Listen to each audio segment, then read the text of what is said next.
അന്ന് രാത്രി വളരെ വിഭവസമൃദ്ധമായ ആഹാരം ഒക്കെ നമ്മുടെ ഇന്ത്യൻ ഫുഡ് അതുമൊക്കെ കിട്ടി. അത് ആ വീട്ടിൽ നിന്ന് കിട്ടി. കാരണം അത് എളുപ്പമുള്ള കാര്യമല്ലല്ലോ അമേരിക്കയിൽ വന്നാൽ. അതുമൊക്കെ കഴിച്ചിട്ട് ഞങ്ങൾ സുഖമായിട്ട് കിടന്നുറങ്ങി. ഒരുപാട് നേരം കാര്യം പറഞ്ഞു. കാര്യം പറഞ്ഞതിന് ശേഷം വളരെ താമസിച്ചാണ്, വളരെ ലേറ്റ് ആയിട്ടാണ് കിടന്നുറങ്ങിയത്. പിറ്റേന്ന് രാവിലെ അദ്ദേഹം ഞങ്ങളെ കൊണ്ടുപോകാനായിട്ട് മെയിനായിട്ട് ഉദ്ദേശിച്ചേക്കുന്ന സ്ഥലം എന്ന് പറഞ്ഞാൽ ക്യാപിറ്റോൾ ബിൽഡിംഗ്. അമേരിക്കയുടെ ക്യാപിറ്റോൾ എന്ന് പറയുന്നത് ഈ വാഷിങ്ടൺ DC എന്ന് പറയുന്നുണ്ടല്ലോ. വാഷിങ്ടൺ എന്ന് പറയുന്ന ഒരു സ്റ്റേറ്റ് അമേരിക്കയിൽ വേറെയുണ്ട്. അതിപ്പോൾ ഞാൻ ഈ ഒറിഗോണിൻ്റെ അടുത്ത് തന്നെയാണ്, പോർട്ട്ലാൻഡുമായിട്ട് വളരെ അടുപ്പമുണ്ട്. ഈ വാഷിങ്ടണും അതും തമ്മിൽ ഒരു ബന്ധമില്ല. വാഷിങ്ടൺ DC എന്ന് പറയുന്നത് അതൊരു സ്റ്റേറ്റ് അല്ല, നേരെ മറിച്ച് ഇറ്റ്സ് എ യൂണിയൻ ടെറിട്ടറി. നമ്മുടെ ഈ ഡൽഹി പോലുള്ള ഒരു യൂണിയൻ ടെറിട്ടറിയാണ്. കാരണം ഭരണസിരാ കേന്ദ്രം, കോൺസ്റ്റിറ്റ്യൂഷണൽ, അതായത് ഉള്ള എല്ലാം സ്ഥാപനങ്ങൾ മുഴുവൻ അവിടാണ്. അത് കോൺസ്റ്റിറ്റ്യൂഷൻ റോഡെന്ന് പറയുന്ന, കോൺസ്റ്റിറ്റ്യൂഷൻ അവന്യൂ എന്ന് പറയുന്ന ഒരെണ്ണം തന്നെ ഉണ്ട്. അവിടെ വളരെ വലിയ ആളുകളുള്ളതാണ്. കോൺസ്റ്റിറ്റ്യൂഷൻ അവന്യൂ എന്ന് പറയുമ്പോൾ നമ്മൾ കാണുന്ന അവിടുത്തെ ട്രഷറി ബിൽഡിംഗ്, അത് വളരെ ഒരു വലിയ ബിൽഡിങ്ങാണ്. പിന്നെ ഈ ഡോളർ പ്രിൻ്റ് ചെയ്യുന്ന ഒരു സ്ഥാപനമുണ്ട്, അതും അത്ര വലുതാണ് കേട്ടോ, അങ്ങനെയുള്ള ഒരു സ്ഥാപനം. പിന്നെ അതായത് മണി എൻഗ്രേവിങ്, അത് അവിടെ ഡോളർ എൻഗ്രേവിങ് അത് നടത്തുന്ന ഒരു ആ സ്ഥാപനം. പിന്നെ അഗ്രികൾച്ചർ, അമേരിക്ക എന്തുമാത്രം അഗ്രികൾച്ചറിന് പ്രാധാന്യം കൊടുക്കുന്നു എന്ന് മനസ്സിലാക്കണം. ആ അഗ്രികൾച്ചറിലെ ആ ബിൽഡിങ്ങിൽ ഷർമി ഏതാണ്ട് ഒരുപാട് നാൾ വർക്ക് ചെയ്തിട്ടുണ്ട്. അവിടെ ആ ബിൽഡിംഗ് എന്ന് പറയുന്നത് ഇറ്റ്സ് എ ഹ്യൂജ് ബിൽഡിംഗ്, വളരെ ഒരുപാട് അത് നിലകളും അത് കൂടാതെ അത്രത്തോളം വലിപ്പമുള്ളൊരു കെട്ടിടമാണ്. അതിൽ നടക്കണമെങ്കിൽ പോലും നമുക്ക് അതിൻ്റെ ഒരു സൈഡിൽ കൂടെ നടക്കണമെങ്കിൽ പോലും ഒരു 15 മിനിറ്റ് വേണം എത്താൻ. അത് കൂടാതെ പിന്നെന്താണെന്നറിയോ, നമ്മുടെ ക്യാപിറ്റോൾ എന്ന് പറയുന്നത് അമേരിക്കൻ കോൺഗ്രസ്, അതുപോലെ സെനറ്റ്, ഇതെല്ലാം കൂടുന്ന സ്ഥലമാണ് ക്യാപിറ്റോൾ ബിൽഡിംഗ്, ഭരണസിരാ കേന്ദ്രം അതാണ് അവിടെ. അത് കൂടാതെ അവിടെ അതിനകത്ത് പഴയ സുപ്രീം കോർട്ട് എന്ന് പറയുന്നത് ബിൽഡിങ്ങും ഇതിനകത്ത് തന്നെയാണ്. സുപ്രീം കോർട്ടിൻ്റെ സിറ്റിംഗ് നടത്തിക്കൊണ്ടിരുന്നത് ഇതിനകത്താണ്. അപ്പോൾ അതൊക്കെ ഒന്ന് കാണണമെന്നുണ്ട്. പിന്നെ ഏതാണ്ട് ഇതിനടുത്ത് തന്നെയാണ് ഇപ്പോഴത്തെ സുപ്രീം കോർട്ട് ബിൽഡിംഗ്, അപ്പോൾ അതുണ്ട്. പിന്നെ അത് കൂടാതെ പിന്നെ അടുത്തതാണ് വളരെ ഇമ്പോർട്ടൻ്റ്, വൈറ്റ് ഹൗസ് എന്ന് പറയുന്നത് നമ്മുടെ ഡൊണാൾഡ് ട്രംപിൻ്റെ ആസ്ഥാനം, അദ്ദേഹത്തിൻ്റെ വൈറ്റ് ഹൗസ്. ഇത് ഇത്രയും സ്ഥലങ്ങൾ ഇങ്ങനെ ഒരൊറ്റ റോഡാണ്.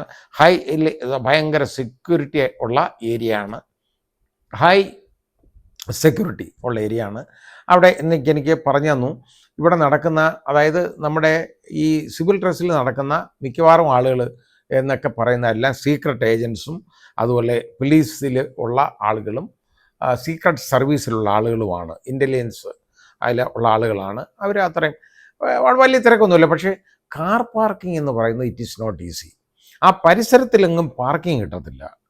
അപ്പോൾ അന്ന് ഞങ്ങൾ വന്നപ്പോൾ നോക്കിയപ്പോൾ എന്താണെന്നറിയോ, ഞങ്ങളെ ക്യാപിറ്റോൾ ബിൽഡിംഗ് ആണ് ആദ്യം കണ്ടത്. അദ്ദേഹം ടിക്കറ്റ് എടുത്തിട്ടുണ്ട് ക്യാപിറ്റോൾ ബിൽഡിങ്ങിലേക്ക്. 11 o'clock 11 മണിക്കാണ് ഞങ്ങൾ അവിടെ ചെല്ലേണ്ടത്. അതിനൊരു 15 മിനിറ്റ് മുമ്പേ അവിടെ എത്തണം. എത്തിയപ്പോൾ ക്യാപിറ്റോൾ ബിൽഡിങ്ങിൻ്റെ മുമ്പിൽ നല്ലൊരു പൂന്തോട്ടമുണ്ട്. അത് കഴിഞ്ഞ് അതിൻ്റെ എതിർവശത്താണ് ജെഫേഴ്സൺ ടവർ, അമേരിക്കയിലെ വളരെ ഫേമസ് ആയിട്ടുള്ള ടവറുണ്ട്, തോമസ് ജെഫേഴ്സൺ ടവർ. ആ ടവർ അതിൻ്റെ എതിർവശത്താണ്. അപ്പോൾ അതവിടെ നിന്ന് കാണാൻ, ഞാനത് പണ്ടി പോയിട്ടുള്ളതുകൊണ്ട് എനിക്കതിനകത്ത് വലിയ ഒരു പ്രാധാന്യം തോന്നുന്നില്ല, അല്ലെങ്കിൽ എനിക്കിതിൻ്റെ മണ്ടേ കയറാനൊന്നും താല്പര്യമില്ല. അവിടെ നമ്മൾ നഗരം കാണുക എന്നുള്ളതല്ലാതെ അതിനകത്ത് ഒരു ഇമ്പോർട്ടൻസ് ഞാൻ കൊടുക്കാറില്ല. അവിടെ നിന്നുകൊണ്ട് കാണാൻ ഒന്നുമില്ല. കാരണം ഇത്രയും വലിയ സിറ്റിയാണ് വാഷിങ്ടൺ DC എന്ന് പറയുന്നത്. അപ്പോൾ DC കാണാൻ വേണ്ടി അതിന് മുകളിലൊന്നും കയറേണ്ട കാര്യമൊന്നുമില്ല എന്നുള്ളതുകൊണ്ട് ഞാൻ അങ്ങോട്ട് കയറിയില്ല. അത് കഴിഞ്ഞ് ഞങ്ങളിവിടെ ക്യാപിറ്റോൾ ബിൽഡിങ്ങിൽ, അപ്പോൾ ഞങ്ങളെ 3 പേരെയും അതിൻ്റെ അവിടെ ഇറക്കിയിട്ട് ബിജോയ് പറഞ്ഞു, നിങ്ങൾ അങ്ങോട്ടങ്ങ് നടന്നു, നിങ്ങൾ അതിൻ്റെ പിന്നിലെ ഗേറ്റിൽ വരണം. അവിടെ വന്നു കഴിയുമ്പോൾ ഞാൻ അങ്ങ് കാറും പാർക്ക് ചെയ്തിട്ട് വരാം. കാരണം കാർ പാർക്കിംഗ് എളുപ്പമല്ല കിട്ടാനത്. അദ്ദേഹം കാറുമായിട്ട് പോയി. ഞങ്ങൾ ഇവിടുന്ന് നഷ്ടപ്പെട്ടു. അപ്പോഴത്തെ നടക്കുക എന്ന് പറയുമ്പോൾ തലേന്നൊക്കെ ഈ യാത്രാക്ഷീണമൊക്കെ ഇല്ലേ, അതുകൊണ്ട് കാലിനൊക്കെ വേദനയുണ്ട്, ബുദ്ധിമുട്ടാണ്. പോരെങ്കിൽ വയസ്സായില്ലേ, ഇത്രയും പ്രായമായ ഒരാളാണ്. നടക്കുമ്പോൾ നല്ല കയറ്റം കയറി മാത്രമല്ല, ഏതാണ്ട് ഒരു 1.5 കിലോമീറ്റർ ഇതിനകത്ത് നടന്ന് അതിൻ്റെ ലെഫ്റ്റ് സൈഡിലൂടെ നടന്ന് ഞങ്ങൾ അങ്ങ് മുകളിൽ പ്രതലത്തിൽ ചെന്നു. അവിടെ ചെന്നിട്ട് ഞങ്ങൾ ബിജോയെ കാത്തിരിക്കുകയാണ്. അപ്പോൾ അവിടെ ഇരിക്കാൻ ഒരു വെയിറ്റിംഗ് ഷെഡ് ഒരു സ്ഥലത്ത് അതിൻ്റെ അറ്റത്തുണ്ട്. ഞങ്ങൾ അവിടെ ഇരുന്നു. അപ്പോൾ ഈ ക്യാപിറ്റോൾ ബിൽഡിങ്ങിൻ്റെ ഏതാണ്ട് മുൻവശമാണത്. അപ്പോൾ ഞങ്ങൾ ബിജോയെ കാത്തിരിക്കുക, ബിജോയി ഞങ്ങളെയും കാത്ത് വേറെ ഇടത്ത് നിൽക്കുക. അവിടെ വരാമെന്ന് പറഞ്ഞാണ്. ബിജോയ് നിൽക്കുന്നത് ഇതിൻ്റെ ഔട്ടർ ഗേറ്റിലാണ്. അത് ഞങ്ങൾക്ക് അറിയില്ലായിരുന്നു. അവസാനം ഞങ്ങൾ കണ്ടുപിടിച്ചു, ബിജോയിൽ നിന്നു.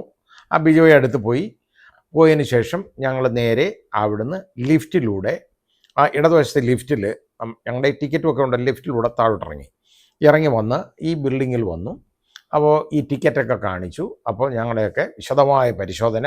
അവിടെ ഒരു ഫുഡ് ആർട്ടിക്കിൾസ്, ബാഗൊന്നും കൊണ്ട് കയറാൻ പാടില്ല, ഫുഡൊന്നും കൊണ്ട് കയറാൻ പാടില്ല, അങ്ങനെയൊക്കെ ഉള്ളതൊക്കെ പറഞ്ഞു. അവസാനം മൊബൈൽ മാത്രം ഉണ്ട്. പക്ഷെ മൊബൈൽ എല്ലാ സ്ഥലങ്ങളിലും എടുക്കരുത്. ഗൈഡ് പറയുന്നിടത്തുനിന്ന് മാത്രമേ നിങ്ങൾ ഫോട്ടോയോ വീഡിയോ എടുക്കാവൂ എന്നൊരു കർശന നിർദ്ദേശവും തന്ന് ഞങ്ങളെ കയറ്റി വിട്ടു.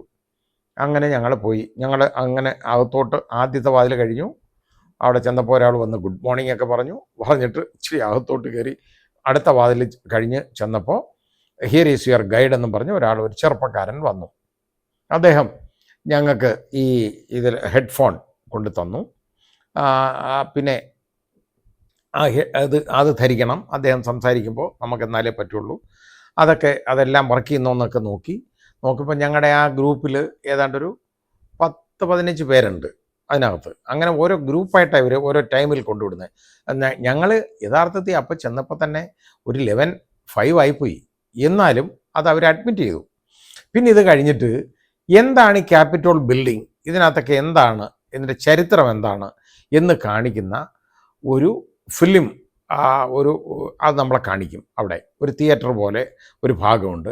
അവിടെ കൊണ്ടിരുത്തിയിട്ട് ഇത് കാണിക്കും. അത് ഏതാണ്ട് ഒരു 10-15 മിനിറ്റ് നേരം ഇതുണ്ട്.